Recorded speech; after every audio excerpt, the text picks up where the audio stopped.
You know, there are voices that just sing songs, and then there are voices that detonate.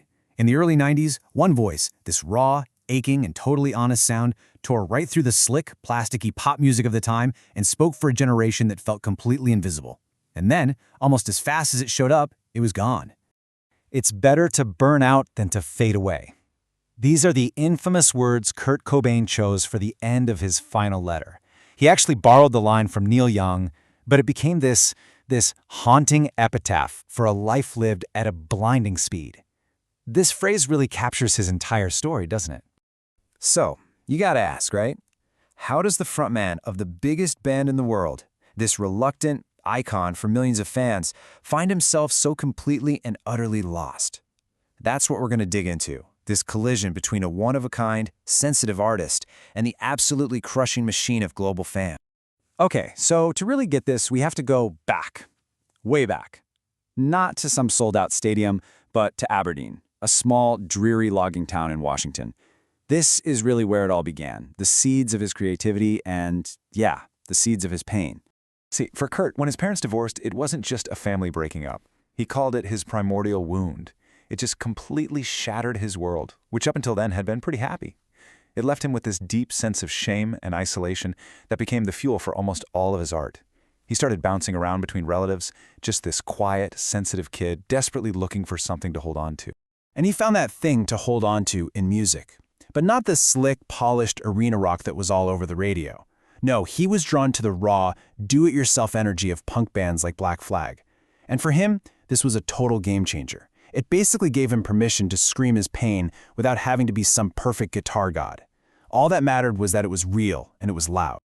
Okay, so he's got this raw energy, right? Let's talk about how that got forged into the sound that would literally change everything. And spoiler alert, it started with basically nothing. Just look at this number, $606. That is the total amount of money it cost to record Nirvana's entire debut album, Bleach. It was super heavy, kind of muddy, really loud, but even under all that noise, you could hear something special was brewing. And this quote from Kurt himself, it's just perfect. It tells you everything you need to know about his musical brain. He wanted to mash up these super sweet, catchy pop melodies with a brutal, aggressive punk rock attack. That clash, that beautiful, messy contradiction, that was his genius. And then things just explode. I mean, look at how fast this all happened. In 1990, Dave Grohl joins the band, and his drumming adds this incredible new power. A year later, they drop Nevermind. And then just 4 months after that, in January of '92, they knock Michael freaking Jackson off the #1 spot. The underground didn't just break through. It was a hostile takeover of the mainstream. But here's the twist. This massive, world-conquering success, the very thing that most musicians dream of, for Kurt Cobain, it became a total nightmare. The victory felt a whole lot more like a defeat. And this right here is the biggest paradox of his whole life. He achieved his wildest dream, only to find out he was horrified by the reality of it. Suddenly, he's seeing the jocks, the kinds of guys who would have bullied him in high school, wearing Nirvana shirts. He felt like his deeply personal message about feeling alienated was being totally misunderstood and just turned into a fashion statement. So you've got this war raging inside of him, and this chart kind of lays it out perfectly. His entire artistic identity was built on these punk rock ideals. It was all about being anti-corporate, being authentic, and never, ever selling out.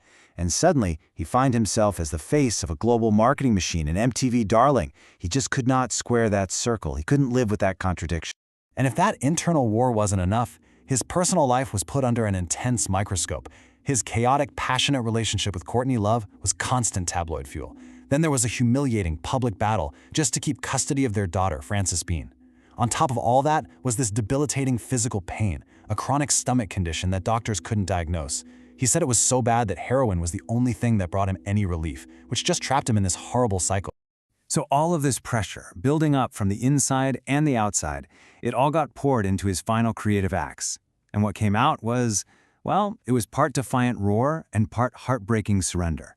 First, you get the album In Utero. It was abrasive, it was raw, it was sonically difficult. It was basically designed to scare off all the new mainstream fans. But then, just a few months later, you get the complete opposite, their MTV Unplugged performance. With all the distortion and screaming stripped away, the world got to see the fragile, beautiful songwriting at the heart of all the noise. It was a moment of just profound vulnerability. After that, things just started spiraling, and fast. There was an overdose in Rome, which a lot of people now look back on as a first suicide attempt, then a short, unsuccessful stint in rehab where he literally climbed over a wall to escape, and then he got on a plane and flew back home to Seattle. He was found 3 days later, and just like that, the voice that had defined the frustration and the hope for a generation went silent. So, here we are, decades later. Why are we still talking about Kurt Cobain? Why does he still matter so much? Let's break down that lasting legacy.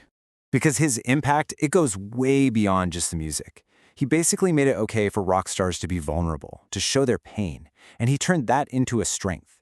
He was a really vocal advocate for women and LGBTQ+ rights, often using his album notes to call out bigotry. That whole grunge look, the flannel, the ripped jeans from the thrift store, that became a global anti-consumerist uniform. And honestly, the entire landscape of alternative and indie rock would look completely different without him. So in the end, that's what he was, this incredible bundle of contradictions. An anti-establishment punk who just happened to be a genius at writing pop songs. A superstar who desperately wanted to connect with people but absolutely hated the fame that made it possible. A guy who wanted love but could never quite believe he deserved it. And I guess that leaves us with one last question to think about. Was Kurt Cobain just a phenomenon of the 1990s? You know, the right voice at the right time? Or was he something more? A timeless artist whose raw, honest art will always connect with anyone in any generation who has ever felt like they just don't belong.